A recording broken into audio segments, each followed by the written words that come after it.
j'espère que vous allez bien. Aujourd'hui, on se retrouve pour faire la vidéo création avec les produits de la boutique Bibicraft. Je vous remets le lien de la vidéo là-haut dans le petit i là, juste ici là, où je vous présentais tous les produits, notamment les pochoirs. Alors, j'ai déjà tout sali, évidemment. Il a bien fallu que je les essaie. Ils sont très bien, ils sont épais, ils sont beaux. Bref, rien à dire. Ils sont super beaux. Ouais, je les ai carrément bien salis quand même. Hein. Un jour, je les nettoierai peut-être. Aujourd'hui, on va faire une PL.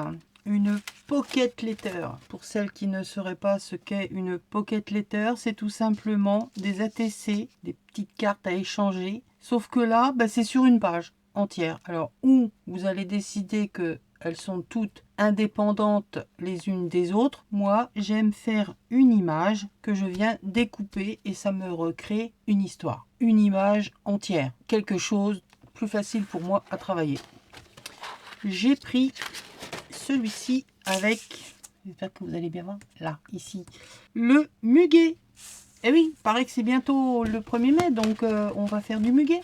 Une page, des papiers aquarelles de chez Action, mais moi je l'appelle le papier mix média. Ancienne ou nouvelle génération, je ne sais pas. Je vais passer ma page au gesso noir, parce que je veux que mon fond, on va faire un fond effet métallique. Mais pas avec des wax. Non, non, non. Ça fait plusieurs fois que je vous parle qu'on peut utiliser d'autres produits que des wax, des patines, des produits insolites, des produits qu'on a à la maison ou qui coûtent beaucoup moins cher. Vous ne savez pas si ça va vous plaire, vous n'avez pas envie d'investir, je vais vous donner l'alternative et seulement après vous déciderez si oui ou non vous voulez continuer avec d'autres produits qui sont certes de meilleure qualité, mais ce que je vais vous proposer fait tout aussi bien l'affaire. Oui, mais c'est quoi des produits que tu vas nous proposer? Allez, vas-y Isa, crache le morceau. C'est tout simplement du cirage à chaussures et du maquillage.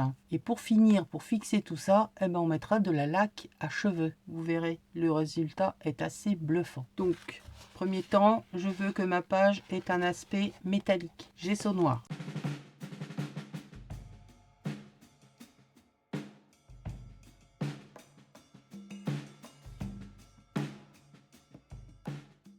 Si vous n'avez pas de gesso, c'est pareil. Pour tout ce qui est mix média, moi je prends du gesso parce que voilà, ça protège mieux. Mais si vous n'en avez pas, vous prenez de la peinture noire. Et je prends le côté granuleux pour avoir l'effet métallique.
ma PL est terminée. Désolée, je n'ai pas fait les finitions avec vous parce que je me suis un peu prise la tête toute seule. Ouais, des fois ça arrive. Mais je vais vous expliquer un petit peu ce que vous avez vu et ce que vous n'avez pas vu. Alors ce que vous avez vu, mais pas entièrement, c'est la façon de mettre, si je crois que vous l'avez vu, je ne sais plus. Donc j'ai fait un trou, j'ai carrément percé l'ATC qui est au centre, donc celle-là on ne pourra pas l'enlever, puisqu'elle elle est attachée avec une petite attache comme ça, et en fait elle est attachée derrière. J'ai un petit peu galéré parce que c'est de la cagette, du bois de cagette. Donc j'étais obligée d'écraser pour pouvoir avoir suffisamment de longueur de petites vis. Donc vous me voyez taper à un moment donné, c'est pour aplatir un peu la cagette. Donc ça reste quand même assez fragile, mais une fois que c'est dans un classeur, ça ne bouge plus. J'ai avec de la dentelle fait une étiquette 1er mai puisque on est dans le muguet. J'ai mis 2 œillets de chaque côté avec un morceau de dentelle. J'ai attaché mon étiquette. Et j'ai fait un bijou avec des bouts de dentelle, des bouts de tissu, des bouts de plein de choses. Et là, c'est avec des perles. J'ai fait un genre de petit flacon de parfum, une petite bouteille. Je vous renvoie d'ailleurs vers la vidéo de Spoonie qui vous montre comment faire de jolis petits flacons, des petites bouteilles avec des perles, comment elle retravaille ces petites coupelles. Elle en a fait une vidéo et elle fait des trucs vraiment super sympas. Donc voilà, ma PL, sinon par elle-même, je vous ai montré dans un premier temps qu'on pouvait travailler si on n'avait pas de patine, comme celle-ci, les wax. Vous pouvez prendre les peintures métalliques de chez Action, elles vont très bien, ou le maquillage. Je vous ai fait un petit comparatif des 3 produits entre la patine pour meubles, qui n'est même pas celle-ci d'ailleurs, hein, c'est vraiment un autre produit, c'est la patine Libéron, avec le maquillage et avec la peinture italique de chez Action. Je vous ai fait un comparatif pour que vous puissiez voir sur le même papier le rendu que ça donne. Alors avec la patine Libéron, ça donne quelque chose de très mat mais qui fait métal. Avec la peinture, ça vous donne les petits godets là, elle est très très pigmentée. Ça vous donne vraiment un effet brillant cette fois, qui est pas mal. Et vous avez un entre-deux qui est avec le maquillage que vous ne vous servez plus, qui est périmé, qui est vieux, qui est cassé, qui vous pouvez très bien le faire. Les couleurs vont être beaucoup moins pétantes, mais quand on n'a pas le matériel, ça fait un peu, voilà, ça fait l'effet. À savoir que le maquillage, il faut absolument venir le fixer après. Moi, je me sers de la laque et ça va très bien, ça ne bouge plus. Et je rechauffe après tout ça parce que en chauffant, toutes ces matières entre le gesso, la peinture, les wax, la laque, ça va vous donner, ça va buller, ce que moi j'appelle ça va buller. Je vais faire gonfler, je vais écraser, ça va redonner des reliefs, ça va donner quelque chose de sympathique. C'est pour ça que j'aime chauffer tout ce que je fais en mix média, parce que je découvre des réactions que je n'aurais pas eues si j'avais laissé ça tel que. Après c'est moi. Ensuite, mes ATC, elles n'avaient pas les dimensions requises, c'est-à-dire 8,9 sur 6,4. J'ai donc fait un matage. J'ai fait un embossage à chaud tout autour. Alors c'est pareil, un mélange de poudre que j'avais, mais c'est plus à la limite des paillettes que j'ai remélangé avec de la poudre à embosser et ça me fait un petit effet sympathique. Alors là, vous n'allez certainement pas le voir parce qu'il est vraiment très très léger, puis en plus avec le brillant. Alors, laquelle je peux sortir? Celle-là. Hop là. Je ne sais même pas si vous allez le voir là à l'écran parce que c'est vraiment, il y a 2 mm de chaque côté. Ça donne un petit éclat. Voilà, ça redonne un petit peu de lumière parce qu'elle est vraiment sombre. Moi, j'ai les yeux dessus. On voit la petite nuance. Sinon, pour vraiment finir ma PL, j'avoue que j'ai commencé avec le maquillage. Ça lui donne de la couleur. On voit bien quand on a le nez dessus. À l'écran, vous allez peut-être pas voir grand chose. J'avoue qu'à la fin, j'ai remis un petit peu des wax histoire de rehausser la couleur. Sur les pétales, pas les pétales, les feuilles du muguet. Ici, le violet un peu, j'ai remis un peu des patines. Qu'est-ce que j'ai un peu triché ou d'autre ailleurs? Ici, sur le violon, j'ai dû remettre un petit peu de peinture justement métallique, histoire de lui redonner qui ressorte un peu plus, parce que le maquillage, c'était pas assez. Enfin, ça ne donnait pas l'effet que je voulais. L'oiseau, je voulais le mettre en bleu. J'ai quand même essayé de rester dans mon thème. Je fais avec autre chose que les patines. Donc j'ai pris du cirage à chaussures bleu que Nat m'avait envoyé il y a longtemps. Mais ça ressortait pas encore assez. Ça n'allait pas ou c'était trop bleu. Ça me dérangeait un peu la couleur. Donc j'ai un peu triché par-ci par-là, par des endroits. J'ai fini quand même par remettre pour rehausser parce que je n'avais pas la peinture qui allait bien pour finir vraiment là où je voulais qu'il y ait de l'or. Mais dans l'ensemble, j'ai essayé de garder mon idée maquillage et les peintures métalliques de chez Action. Donc voilà ma PL du 1er mai. C'était aussi surtout pour vous montrer que sans produits chers, on peut trouver des produits qui s'en approchent. Eh bien, dites-moi ce que vous en pensez. Si vous avez déjà essayé cette méthode de produits de substitution maquillage pour faire des patines. Et puis voilà, nous on se dit à bientôt pour une prochaine vidéo. Bye!